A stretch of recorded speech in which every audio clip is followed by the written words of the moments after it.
All right. So today I've got Dustin McFarlane from CPT Law Group. He actually they specialize in trusts, probates, and he actually just finished up my trust. And I will tell you, it was an incredibly easy process, super smooth. So, Dustin, tell me a little bit about yourself. Yeah, thanks. Thanks for having me today, Jake. Um, yeah, I have been an attorney for about 12 years. Ever since I was a little kid, I wanted to be a lawyer, and I complained about it when I first got married. My wife said, "Hey, either shut up or go to law school." So, we listened to the women in our lives, and so I rolled in law school, and then I was just graduated and passed the bar and started my estate planning firm. I just kind of went right out on my own. This is all that we do. I love being here. I love working with folks like you and just helping, just kind of mapping out the future. I love keeping the government out of our lives, keeping the government out of our pockets, making life easier for our kids and for our family and for those that we love. So I have a great time doing this. We have a great team. You got to interact with multiple people on our team and just having a lot of fun. That's awesome. Yeah, one of the things that and coming from the side of setting up my trust, so let's call it I was a consumer at that point. Yeah. And having to think about, okay, the future, what's going to happen to my assets? Because I've experienced it from the consumer side working with your team. And I've also experienced it from the real estate side when someone doesn't have the proper trust or the proper things set up, and that what they have to go through, it's literally months of court. I'm sure you've probably seen it take years. Just very much simplifying, like you said, simplifying it, keeping the government out of it so they're not making decisions or at least influencing your decisions for everything, and basically doing what you want with the things you worked so hard for in your life. So kind of today, what I want to cover is just some basics, owning a home, having assets, things like that. What happens if you don't have a trust? We probably start there. And then What are the benefits of doing a trust? And it's I'll let you kind of take it away there. Yeah. So I think most of us really don't go through this very often. And the problem is really that our system here in California, surprise, surprise, is complex. And we make it that way. It's not so that the government can take our money. What the laws are trying to do is make sure that the right people inherit your stuff when you die. Now, everyone should understand that everyone has a will. Even if you've never done one, everyone has one. And if you don't want to write your own, that's fine. The government has one for you. And that is called intestate succession. It means you die without writing your own will. And so if you pass away, when you pass away, if you have not taken the initiative and the planning, like you're just finishing up, putting together a written plan of who gets what when you die, then the government has a list of an order of who gets your stuff when you die. And in most cases, it just doesn't go the way you wish. The other thing about that is it doesn't automatically happen. A judge in a court has to oversee that distribution, make sure that your house, the money in your bank, everything else goes how the state's order of inheriting goes. And so that is just a process that most people don't want their families to go through. The other thing about that is that even if you it takes a long time. It usually requires hiring a lawyer. It takes a year or a year and a half. And that's just when you're dead. The other thing that is sometimes as or more painful is if you get sick and you don't have that power of attorney or that trust or that healthcare directive in place, we're back in a probate court, but this time instead of a state probate court, it's a conservatorship probate court.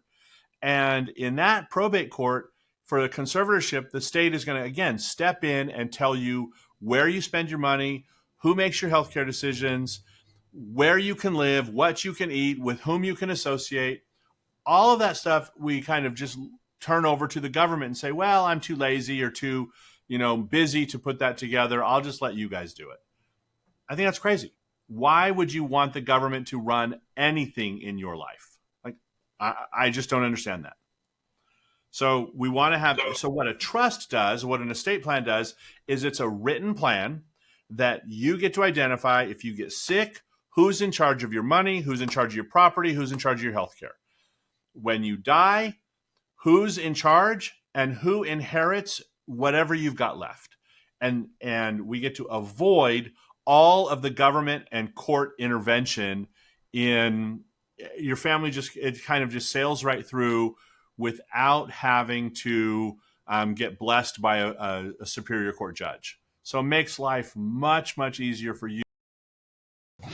Yeah, definitely huge benefit there. Just simply from a perspective of, I've had people pass away in my family, and there's already a lot of things that start to happen that you have to be responsible for. And just to add in, going to court right after, it just doesn't sound like something that's fun. It's a ton of work. Yeah. And it's not fun. And it consumes time and money and resources and just like this emotional toll on people. When they lose somebody, when somebody passes away, especially if it's somebody close to them, the last thing they want to do is go through this administrative process to hire lawyers and screw around with this whole thing. So and the probate is, to me, it's not even the worst part of it. The worst part of it is the impact that it has on your family.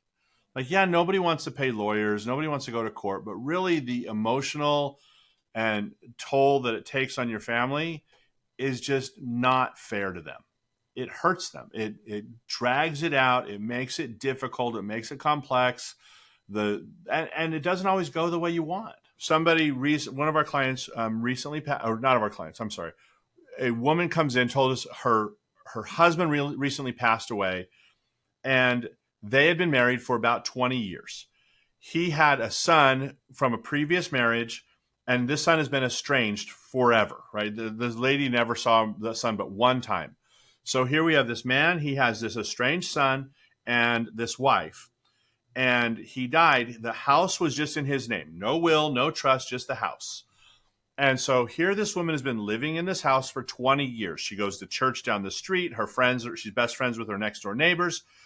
That's her grocery store's walking distance. Like, that's her community. That's her life. Well, her husband died, and the law says that if you die without a will and you own separate property, which was his property, it was his house he owned before they got married, then when you die, if you have a child, 50% of your estate goes to your surviving spouse and 50% of your estate goes to your child. Well, guess what? She doesn't inherit the house. She inherits 50% of it. And she doesn't have enough cash to satisfy this gift. So what she's forced to do, like the court forced her to sell her house and give 50% of the money to this estranged son she's never met before. Now, this was not the husband's wishes. This was not her wishes. And honestly, it wasn't even the son's wishes. Like, he hasn't been around for 15 years. But that's the state law. And so instead of living out her days in this paid-for house in this neighborhood with her best friends, she's forced to move out of the area because now she has 50% of the money that, the house is now, she has half of the equity in the house. Her income is cut in half.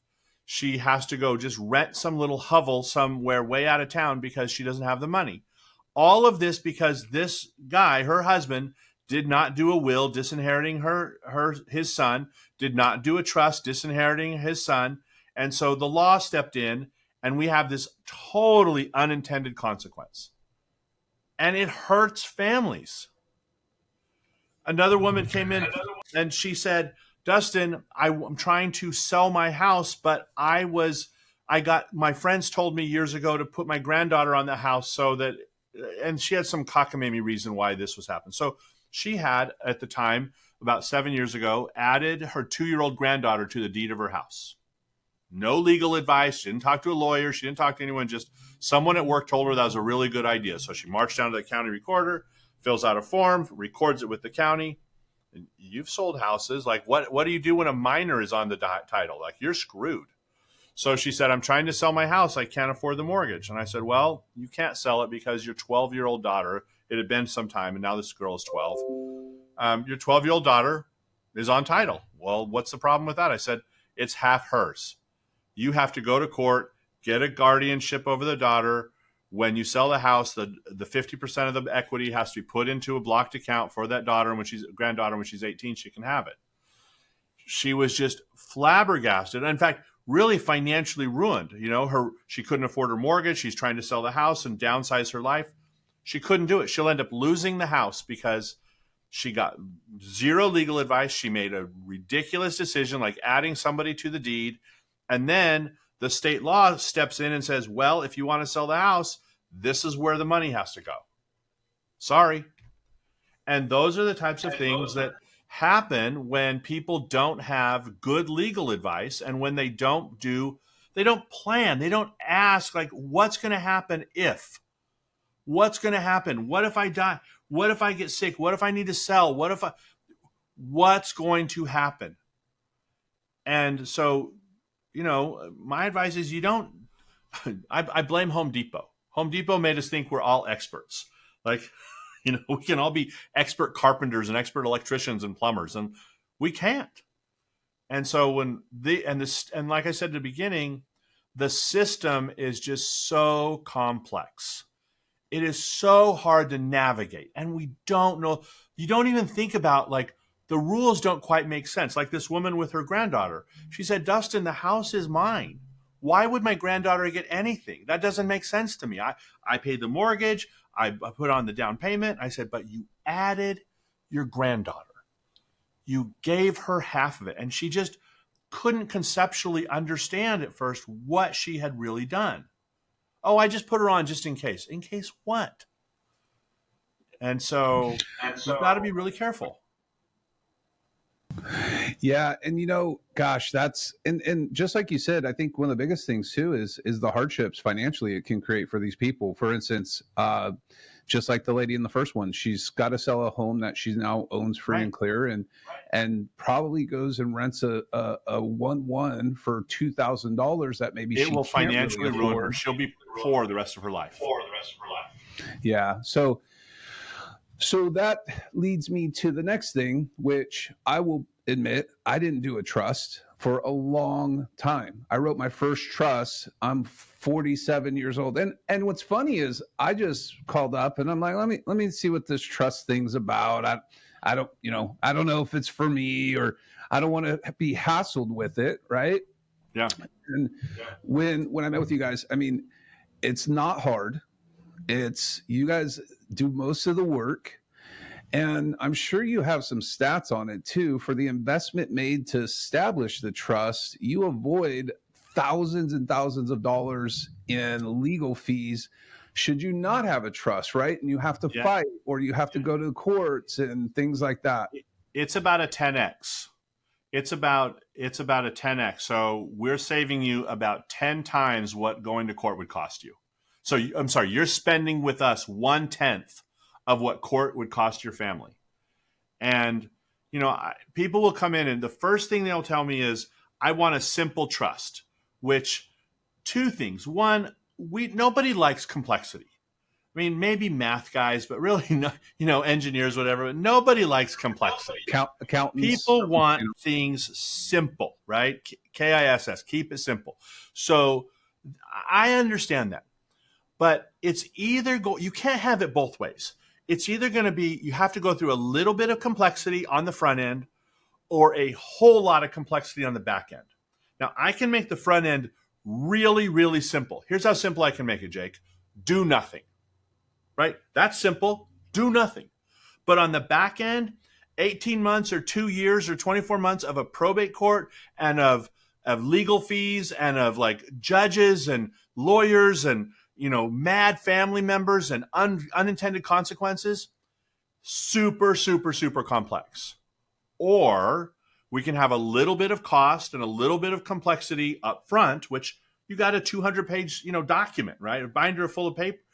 There's a little bit of complexity, but super easy on the back end. Almost no expenses on the back end. So you can't have The only way you get easy on both ends is if you just die flat broke and just own nothing, have no, and even then I would argue it's not totally just that straightforward. I mean, we do conservatorships we've done conservatorships for homeless people who don't have a dollar to their name, and we still racking up a $20,000 bill with the court system. This is the simplest, easiest, cheapest way to take care of yourself and your family. And I think some people also have that mindset as well as, oh, screw it, I'll be dead anyway, which I don't know that that's the best mindset. Who cares? Right. I've heard that before. And be honest, I wasn't really in that mindset. I was just more of like time-wise, things like that. So, the process is actually very simple. What I like most about what you guys do is you make it easy and you break it into steps. You're understanding. I think I came in and saw Tony maybe once or twice where I wasn't ready, or kind of just I felt like I wasted his time, but you guys were super cool about it. So I apologize to him for that, right? But I needed some more items and he was super cool, understanding. But it really didn't take that long to get done. Not a massive time investment. And it really just sets your family, your loved ones, and honestly yourself, because when I think back to before I was doing it, what happens if I do get in a car wreck? What happens if I am on life support and I'm no longer able to operate, or I can't think for myself? I put in my trust that they can pull the plug, right? I don't want to live like that, and I don't want to have people helping me. Now, I will say it helped me a little bit in a way of, hey, live life to its fullest, because you actually do think about the future of what that looks like. But it creates clarity, creates what you want to get accomplished, what you want your family to go through. If you have loved ones, definitely recommend it. Tell me, Dustin, what I know the steps, but like from your perspective, what are the steps? We have an 8-step process, and we make it really simple. We hold your hand through the entire 8 steps, but the first meeting is really just an initial consultation. It's we want to meet you, you want to meet us. We want to make sure that we're a good fit, that we like each other, that we feel comfortable with each other, and that on our end, we want to make sure that you actually have a problem that we can solve. We're not the perfect fit for everybody. We don't do everything. So we just want to make sure that the two of us are going to gel. Assuming that you decide to go forward and we decide to go forward, then the next step is what we call a design meeting, where we have you come back and we want to know exactly how you want your estate plan put together. Who's going to be in charge? Who's going to make healthcare decisions or financial decisions or real estate decisions, or who's going to pull the plug, like you said, or manage your money, whatever. And then we also want to know who's going to inherit property when you die, who's going to inherit what you have. And so once we have that information from you, we'll start to put together draft copies. And then we want to sit down with you on the first review meeting. So we have a consultation, we have a design meeting, then we have a review meeting. At the review meeting, we're going to go over with you, and we have these big electronic boards in the office, and hopefully that made it a little easier to go over that stuff. But the giant TVs he just drew on it was great.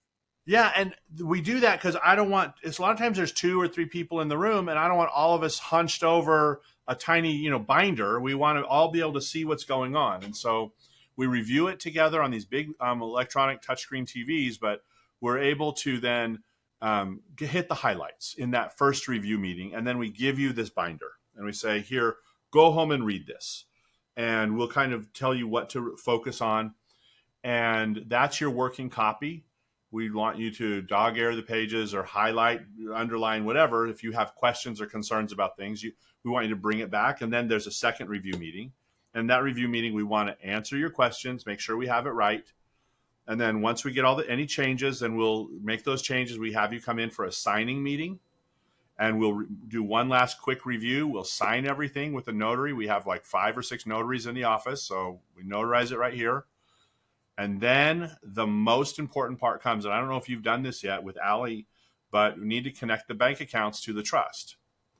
And so we connect the real estate to the trust, and then we connect the bank accounts to the trust. And so if you let us, we'll try to arrange meetings where we can go to the bank and say, this checking account should be part of the trust, this savings account should be part of the trust, and make sure that everything that you have is connected to the trust.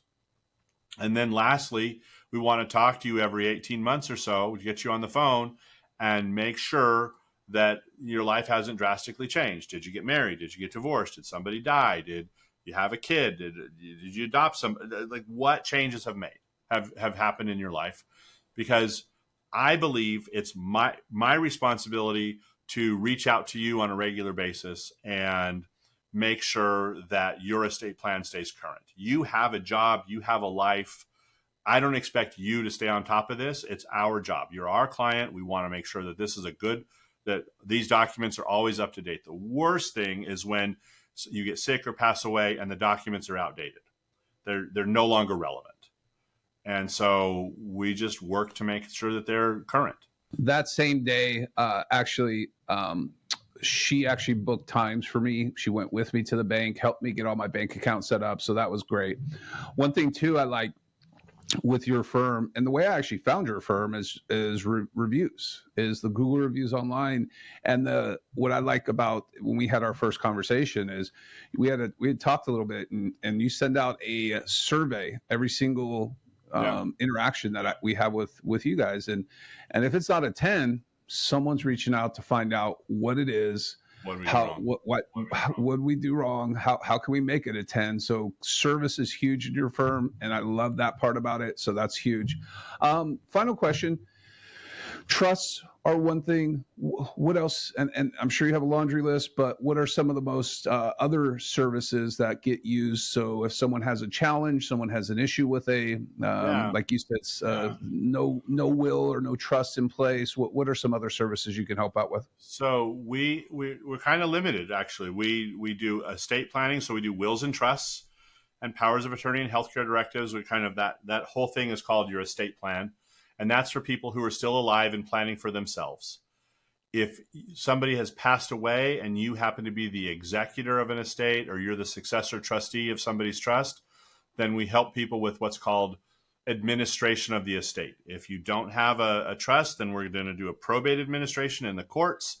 And if you do have a trust, then we're going to do a trust administration outside without using the courts. But there's still a process to follow the terms of the trust and transfer assets from the deceased owner to the beneficiaries. And so those are primarily the services that we offer. Our office doesn't do any litigation or contested matters. There are other attorneys that focus on that. Life is too short just to be fighting every day at work. So it's not my thing. I like working with happy clients who are helpful, and I don't want to go to war with people. So we don't do litigation. Yeah. Hey, that makes sense, man. I mean, you got to choose your happiness, right? That's right. What's I'll put it on the screen. But what's the best way for someone, if they need your services, to reach out, touch base with you? What would you say is the best way for that to happen? Yeah, I mean, probably just a phone call is the easiest way. And then if not a phone call, I mean, honestly, people just walk into our office and just schedule appointments right there. We're on the corner of New York and Fair Oaks, and you cannot miss the building. It's a 2-story building that says Wills Trust Probate at the top of the building. And then otherwise, give us a call. They can go to the website as well and reach out to us through the website. But I can give out a phone number if you want. But calling us is probably the easiest. Yeah, and you used to really not be able to miss that place with that badass truck you have. I'm still waiting for you to get a new one. That is a topic of conversation once a week. Should we replace the truck? The state of California made me get rid of it, and so I had to get rid of it. It was too old, and so we talk about replacing it. We'll see. It's undetermined yet. We'll get you a monster truck twice as big. Let's do it. So appreciate you, and I mean, from my perspective and my experience, highly recommend CPT. I mean, I had a great experience with them.